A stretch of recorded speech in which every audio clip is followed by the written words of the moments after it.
ನೋಡೋದಕ್ಕೆ ಕುಚ್ಚುಕುಗಳೇನು ನೋಡಲಿಕ್ಕೆ ಹೋಗಿದ್ದೆ ಕಳೆದ ಬಾರಿ ಬಂದು ವಾಪಸ್ ಆಗಿದೆ. ಹೇಗಿದ್ದಾರೆ ಸರ್ ನಿಮ್ಮ ಗೆಳೆಯ?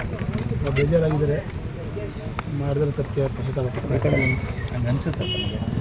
ನಮ್ಗೆ ಗೊತ್ತಿಲ್ಲ, ಈಗ ಕಾನೂನಿನಲ್ಲಿ ಏನು ನಡೀತಾ ಇದೆ ನಮ್ಗೆ ಗೊತ್ತಿಲ್ಲ. ಕಾನೂನು ಇರ್ಬೇಕಾದ್ರೆ ಅದ್ರ ಬಗ್ಗೆ ಏನು ಮಾತಾಡಬೇಕು, ಅದು ಸತ್ಯಾಸತ್ಯಾಂಶ ಇಲ್ಲ ನೋಡ್ಕೊಂಡು ಮಾತಾಡಿ ಅದ್ರ ಬಗ್ಗೆ ನಾವೇನು ಮಾತಾಡೋದಿಲ್ಲ ಸರ್. ಈಗ ನೀವು ಬಾಲ್ಯದ ಗೆಳೆಯ ದರ್ಶನ್ ಹೇಗೆ ಸರ್? ಇಷ್ಟ ಅಂತಾರೆ ಸರ್. ಕೋಪ ಇದೆ, ಎಲ್ಲರಿಗೂ ಇದೆ, ನಮಗೂ ಇದೆ ಕೋಪ, ಕಡೆ ಬರ್ತದೆ ಕೋಪ. ಹಂಗಾಗಿ ಈ ಮಟ್ಟಕ್ಕೆ ಅವರು ಇಲ್ಲ, ನಾವು ನೋಡಿಲ್ಲ ಇವತ್ತಿಲ್ಲ. ಅಂದರೆ ಕೊಲೆ ಮಾಡೋ ಮಟ್ಟಕ್ಕೆ ದರ್ಶನ ಇಲ್ಲ ಅಂತ ಸರ್. ಅದನ್ನು ಸದ್ಯಕ್ಕೆ ಬರುತ್ತೆ ಮಾತಾಡೋ ಪರಿಸ್ಥಿತಿ ಇಲ್ಲ. ಅದು ಕಾನೂನಲ್ಲಿ ಇದು ಕೋರ್ಟಲ್ಲಿ ಇರೋದ್ರಿಂದ ಅದ್ರ ಬಗ್ಗೆ ನಾವು ಚರ್ಚೆ ಮಾಡೋದು. ಇಲ್ಲಿ ನೋಡ್ಕೊಂಡು ಮಾತಾಡಿ.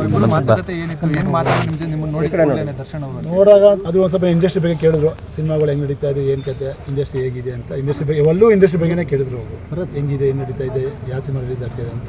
ಈಗ ತಾವು ಕೂಡ ಸಿನಿಮಾ ನಿರ್ಮಾಪಕರಿದ್ದೀರಿ, ನಿಮ್ಮ ಜೊತೆ ನಿಮ್ಮ ಪ್ರಾಜೆಕ್ಟ್ ಸಂಬಂಧಪಟ್ಟಾಗೆ ಸೊ ನಮ್ಮ ಪ್ರಾಜೆಕ್ಟ್ ಬಗ್ಗೆ ಮುಗ್ದೋಗಿದೆ. ನಮ್ಮ ಸಿನಿಮಾ ಪ್ರಾಜೆಕ್ಟ್ ಮುಗ್ದು ರಿಲೀಸ್ ಆಗ್ಬಿಟ್ಟಿದ್ದೀರಾ ಸರ್. ಏನು ಮಾತಾಡ್ತಾರೆ?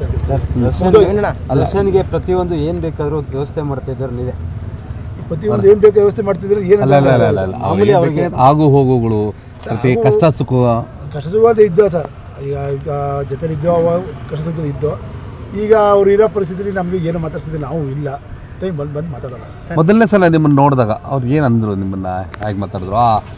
ಒಂದಷ್ಟು ನೋವಂತೂ ಇರುತ್ತೆ. ನಿಮ್ಮನ್ನು ನೋಡಿದ ತಕ್ಷಣ ಏನಂದ್ರು ಅವರು? ಏನಂದರೆ ಅವ್ರು ನಾವು ಅವತ್ತಿಂದ ನೋಡ್ತಿರೋದು, ಅವ್ರ ಮನಸ್ಸಲ್ಲಿ ಎಷ್ಟೇ ನೋವುಗಳಿದ್ರು ತೋರ್ಸ್ಕೊಳಕ್ಕಿಲ್ಲ, ನಗ್ನಗ್ತಾನೆ ಇರ್ತಾರೆ ಅವ್ರು, ಯಾರನ್ನ ತೋರ್ಸ್ಕೊಳಕ್ಕಿಲ್ಲ. ಸರ್, ಈಗ ನೀವು ಹೋದ್ರೆ ಒಳಗಡೆ ದರ್ಶನ್ ಮುಂದೆ ನಿಮ್ಮ ಕಂಡ್ರು ಏನು ಫಸ್ಟ್ ರಿಯಾಕ್ಷನ್ ಹೇಗಿತ್ತು ಸರ್?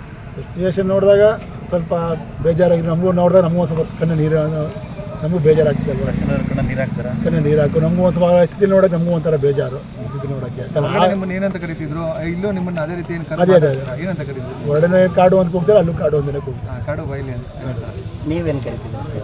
ನಾವು ಇದು ಗುರು ಅಂತ ಕೂಗ್ತಾ ಇದ್ದೀವಿ ಸರ್. ಈಗ ಬಾಕ್ಸ್ ಆಫೀಸ್ ಸುಲ್ತಾನ ಒಳಗಡೆ ಇವತ್ತು ಒಬ್ಬ ವಿಚಾರಣೆ ದಿನಕ್ಕೆ ಬಂದಿಯಾಗಿದೆ, ಹೇಗೆ ಅನಿಸ್ತು ನಿಮಗೆ? ಸದ್ಯ ನಮ್ಮ ಕಡೆ ಇನ್ನೂ ಅದನ್ನು ಅರ್ಧಿಸೋಕೆ ಆಗ್ತಾಯಿಲ್ಲ ಸರ್, ರಿಜಿಸ್ಟರ್ ಮಾಡೋಕೆ ಆಗ್ತಾಯಿಲ್ಲ. ಯಾಕಂದರೆ ಇಂಡಸ್ಟ್ರಿಗೆ ಭಾಳ ಒಂದು ಬೇಕಾದ ವ್ಯಕ್ತಿ ಸೆಟ್. ಇಂಡಸ್ಟ್ರಿಗೆ ಇವತ್ತು ಎಷ್ಟು ಲಾಸು ಅಂತ ಗೊತ್ತಿದೆ, ನಮಗೂ ಗೊತ್ತಿದೆ ಎಷ್ಟು ಲಾಸ್ ಆಗ್ತಿದೆ, ಎಷ್ಟು ಥಿಯೇಟರ್ವರೆಗೂ ಎಷ್ಟು ತೊಂದರೆ ಸಮಸ್ಯೆ ಇದೆ. ಒಂದು ವ್ಯಕ್ತಿಯಿಂದ ತುಂಬ ಸಮಸ್ಯೆಗಳು. ತಾವು ನಿರ್ಮಾಪಕರಾಗಿ ನಟ ದರ್ಶನ್ ರವರು ಕನ್ನಡ ಇಂಡಸ್ಟ್ರಿನ ಒಂದು ಕಡೆ ಸರಿದೂಗಿಸ್ಕೊಂಡು ಹೋಗ್ತಿದ್ರು. ಸೋತಿನ ಸಂದರ್ಭದಲ್ಲಿ ಈಗ ಒಂದು ಆಕ್ಸಿಜನ್ ರೀತಿಯಲ್ಲಿ ಇವ್ರ ಸಿನಿಮಾಗಳು ಗೆಲ್ತಿತ್ತು. ಸೊ ಇವತ್ತು ದರ್ಶನ್ ಇಲ್ಲ ಅಂತಂದರೆ ಸಿನಿಮಾ ಇಂಡಸ್ಟ್ರಿ ಕತೆ ಏನು ಸರ್? ಇವತ್ತಿಗೂ ಅವರು ಪಾಪ ನನ್ನಿಂದನೇ ಅಂತ ಯಾವತ್ತೂ ಅಂದ್ಕೊಂಡಿಲ್ಲ. ಅವರು ಇವಳು ಅದೇ ಹೇಳಿದ್ವಿ, ಬೆಂಗಳೂರಿಗೂ ಅದೇ ಹೇಳಿದ್ದು, ಮುಂದಕ್ಕೆ ಒಳ್ಳೆ ಸಿನಿಮಾಗಳು ಮಾಡಿ ಆದಷ್ಟು ಬೇಗ ಸಿನಿಮಾ ಮಾಡಿ ಶೂಟಿಂಗ್ ಮುಗಿಸಿ ರಿಲೀಸ್ ಮಾಡಿ ನೋಡಿ ಅಂತ ಹೇಳಿದ್ರೆ ಹೊರತು ಅವ್ರು ಯಾವ್ದು ನನ್ನಿಂದನೇ ಇಂಡಸ್ಟ್ರಿ ಅಂತ ಯಾವತ್ತೂ ಅವ್ರು ಅಂದ್ಕೊಂಡಿಲ್ಲ, ಅಂದೂ ಇಲ್ಲ ಸರ್. ಇಂಡಸ್ಟ್ರಿ ಬಗ್ಗೆನೇ ಕಾಳಜಿ ವಹಿಸ್ಬೋದು ಸರಿ. ಈಗ ಆಯಿತು, ಇದೆಲ್ಲ ಆಗಿದೆ, ನಿಮಗೊಂದು ವಿಶ್ವಾಸ ಬರ್ತಾರೆ ಅನ್ನೋವಂಥದ್ದು.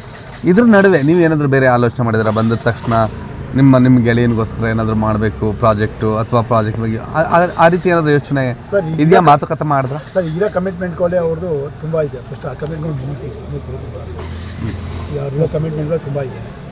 ಇವತ್ತು ಪಾಪ ನಮ್ಮ ಪ್ರೊಡ್ಯೂಸರ್ಗಳು ನಮಗೂ ಮಾತಾಡ್ತಾ ಇದ್ದಾರೆ, ಟಚ್ಚಲ್ಲಿದ್ದಾರೆ. ಅದೇ ರೀತಿ ಇಂಡಸ್ಟ್ರಿ ಯಾವುದೇ ಥರದ ಸಮಸ್ಯೆ ಆಗಲ್ಲ sir. Shiva sir, devil cinema producer ಬಗ್ಗೆ ಏನಾದರೂ ಕೇಳಿದ್ರ ಅಂತ? ಅವರು ಏನು ಕೇಳಿಲ್ಲ ಪಾಪ. ಅವರೇ ಡೆವಿಲ್ ಪ್ರೊಡ್ಯೂಸರ್ ನನಗೆ ಅವ್ರು ಕಳಿಸಿದ್ರು, ಆರೋಗ್ಯ ನೋಡ್ಕೊಳ್ಳೋಕೆ ಧೈರ್ಯವಾಗಿರೋ ಕೇಳಿ.